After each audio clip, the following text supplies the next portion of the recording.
ছোট্ট একটি গ্রামে থাকে মধুর নামের এক ছেলে এবং তার মা সুলতানা। বাবা মারা গেছেন বহু বছর আগে, তখন মধুর বয়স ছিল মাত্র 2। সেই থেকে মধুকেই ঘিরে মায়ের পৃথিবী। প্রতিদিন ভোরে সুলতানা মাঠে কাজ করতে যেতেন। যাওয়ার আগে ধীরে ধীরে চুলে হাত বুলিয়ে মধুকে বলতেন, শোনো বাবা, মানুষের সবচেয়ে বড় শক্তি হল শিক্ষিত হওয়া আর ভালো মানুষ হওয়া। দারিদ্র্য তাদের প্রতিদিনের সঙ্গী। কিন্তু মা কখনো মধুকে বুঝতে দিতেন না যে জীবনে কষ্ট আছে। রাতে খাওয়া যদি কম পড়ে যেত, মা হাসি মুখে বলতেন, আজ আমার খিদে নেই, তুমি খেয়ে নাও।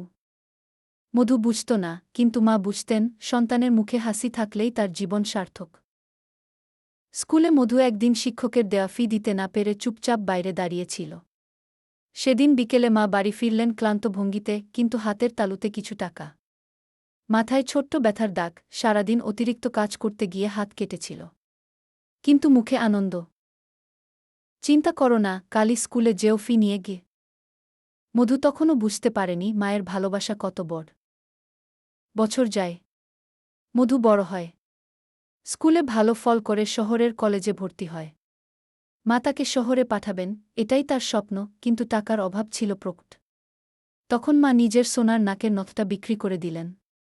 হাসিমুখে বললেন, গয়না পরে লাভ কি যদি আমার সন্তান মানুষ না হয়? মধু আবেগে কেঁদে দিয়েছিল।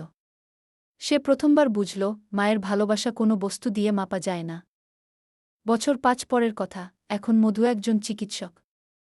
যেদিন সে গ্রামে ফিরে দেখে তার মা এখনও সেই পুরনো কাঁথা সেলাই করে, সেদিন সে মাকে বুকে জড়িয়ে বলেছিল, তুমি আমাকে শুধু বড় করনি মা, তুমি আমাকে জীবন শিখিয়েছ। সুলতানার চোখ ভিজে ওঠে। তিনি শুধু বলেন, সন্তান মানুষ হলে তবেই মায়ের জীবন পূর্ণ হয় গিয়ে।